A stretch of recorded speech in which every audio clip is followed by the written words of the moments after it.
Up next, I meet with Registered Nurse Phylis as she opens up and shares her journey dealing with fibroids for 10 years.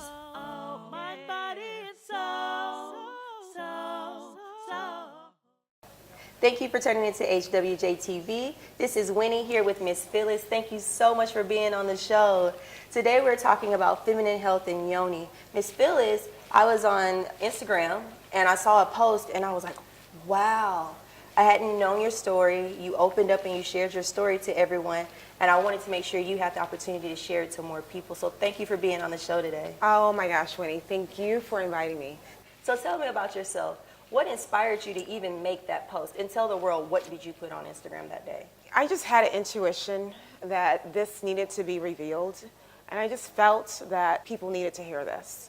So I put on Instagram not too long ago that I am dealing with uterine fibroid. I've had fibroids for the last 10 years, dealing with all the symptoms that come with it. Mm-hmm. But recently, I would say in the last 3 years, they have dramatically grown in size, and that really got my attention. Mm-hmm. I just spilled it from the heart and put that post up. For those that don't know out there, what are fibroids? So fibroids are non-cancerous tumors. Mm-hmm. That can lie in or around the uterus. Okay. So now you said this is going on for several years. 10 years, yeah. Did you go for just an annual checkup and you were diagnosed at that point? Or how did you even go about knowing your initial diagnosis?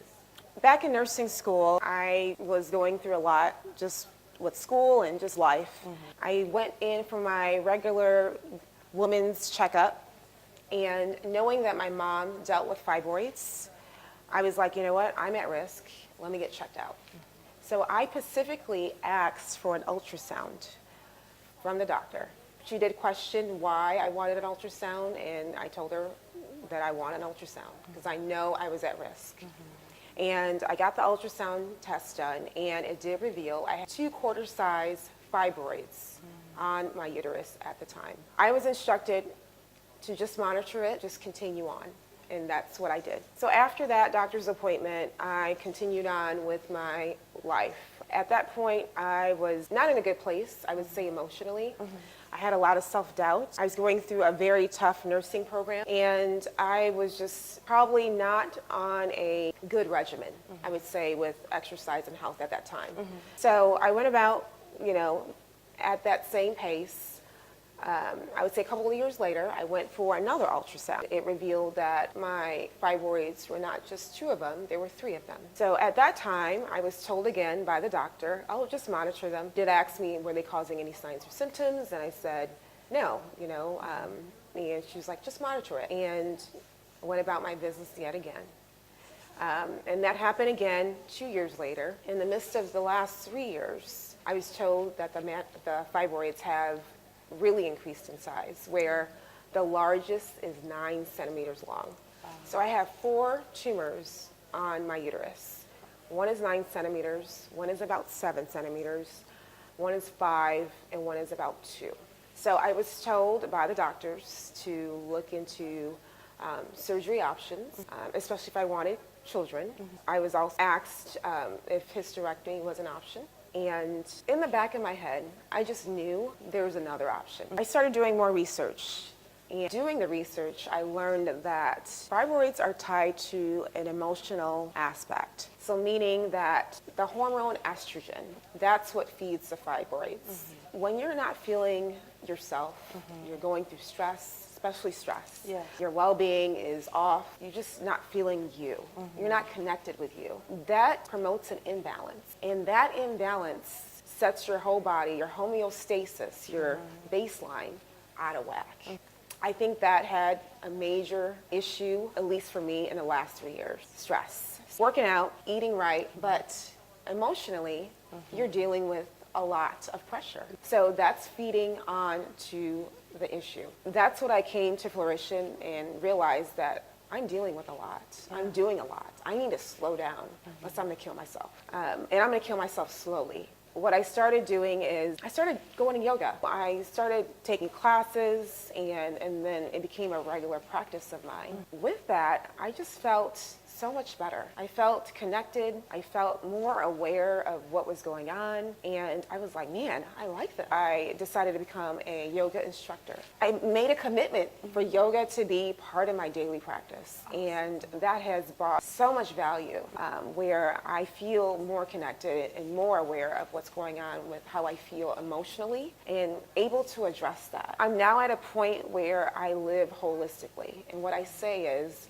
holistic means taking out things that no longer serve you, whether that be people, whether that be things. I've changed my way of eating. I'm now a vegan, taking a lot of things that, again, no longer serve my body, and making sure that I am taking on things that I can do and taking out things that I just know that I can't handle. Removing toxicity, Yes. toxic people, toxic things. Yes. And you mentioned something for those who may not know. The doctor would ask you every year or so, hey, are you experiencing symptoms? So what symptoms or signs would someone have that maybe they would think, I need to go to the doctor and get further tests? A kind of a red light or a flag goes off, like this may be something more. I would tell the doctor that I was experiencing heavy bleeding. And heavy bleeding that is more than 8 pads a day. And I would also experience anemia, where I'm having low energy, foggy brain. I noticed that my heart rate would be up at certain times. I did explain those signs and symptoms, but they did not warrant at the time, at least for that doctor, to say, you know what, let's do something about that. And it wasn't until you put your foot down and said, hey, we need to run more tests. Right. We need to get to the root of this.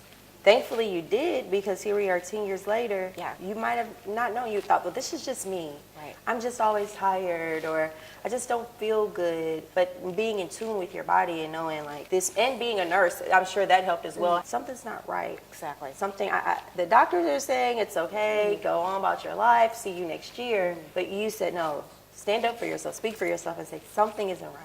Yeah, something is not right. Yeah. And it takes amount of energy, intuition to say, you know what, I'm not, things are just not balanced. And actually knowing what is causing you to feel imbalanced. And that's like the most important thing. So it took that long for me to finally realize that things were not okay. And that's not normal to bleed that heavy. It's not normal to feel so weak. It's not normal to feel like, you're down sometimes, your hormones are out of whack. You feel like you're going, 100 miles per hour. That's not normal. And my intuition was like, you know what? There's more out of life. There's more that you can get. There is a quality of life. That's what I'm helping other women also find out as well. What does life mean for you moving forward? After receiving a diagnosis like this, you want to do your research. So that's exactly what I did. I did my research and I knew that I had other options. The holistic approach is what I decided to do, and that is cutting out 5 things. And these are things you would gradually get rid of, not like a overnight type of thing, but it takes time. My first one was I eliminated meat. I got meat out of my diet. It took about 3 to 4 months, but I knew that my mindset was all about healing, getting meat out of your diet. And then second was processed foods. I used to use the microwave a lot for microwave dinners. And third is self-care, taking 5 minutes out of your day to just focus on you, whether it be breathing or doing something that you enjoy doing that's outside of work. Like really. Me time. Me time. I would say my fourth thing is drinking more fluids, hydrating, and when you're hydrating, adding a lemon. It helps detox your body, so keeps your balance as far as with your hormones. And then my last thing I would say is regular exercise, whether it be, taking a walk, getting your body moving. It'll help release tension. Those things I was making excuses for, like saying, oh, I'm just coaching someone, I'll just do a little quick thing here, but really taking the time to do those things, feeling better, having more energy, and knowing that there is more out of life. Yeah, and I think for me, when I saw that, I said, man, she's such in great shape. She works out all the time.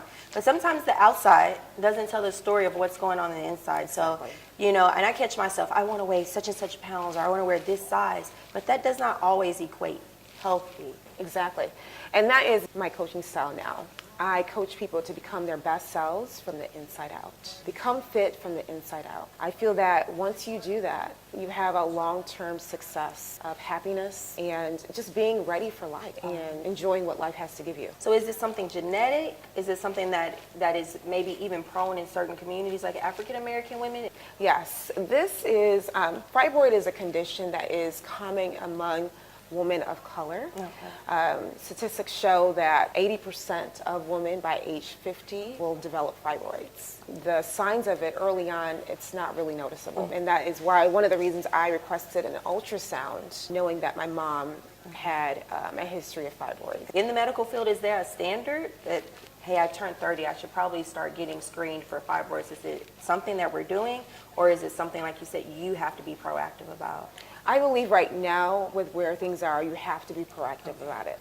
I would suggest if you have a family history of fibroids or are experiencing things like heavy bleeding, anemia, anything that feels awkward or weird, or you're feeling not yourself, I would definitely look into getting yourself checked out. So now that you're a coach and you are mentoring and helping other ladies as a fitness instructor and as another woman, if someone out there has a diagnosis or even just wants to start, like you said, being healthy from the inside out, how can they reach you and join your tribe and the women that you're working with? You're going through this, you have questions, I want you to reach out to me. You can reach me on Instagram at Nurse to Fitness. Just send me a message. I want to hear your story. I want to know you. I want to help you. And I think we can help each other on this journey. Well, thank you so much, Ms. Phylis, for coming and talking and opening up and telling that, because I know you got to the point where you're strong enough to even share your story, and that takes a lot of courage. But in that courage, I know so many other people are going to be helped and find resources. I am now more aware, and I hope that everyone out there is aware and more informed of what fibroids are and what signs and symptoms we should be looking for, and then also being proactive when we go to the doctor, not taking the passive approach, asking for the tests that we need. So I thank you, because I feel empowered and I know a little more now than what I knew, and now I know some things to stay on the lookout for and not turn a blind eye. Thank you again for tuning in to HWJ-TV. It's been a pleasure. Hope to see you on the next episode. All about wellness. I got full control. Yeah, that's the goal. Oh, my body and soul. Her wellness journey.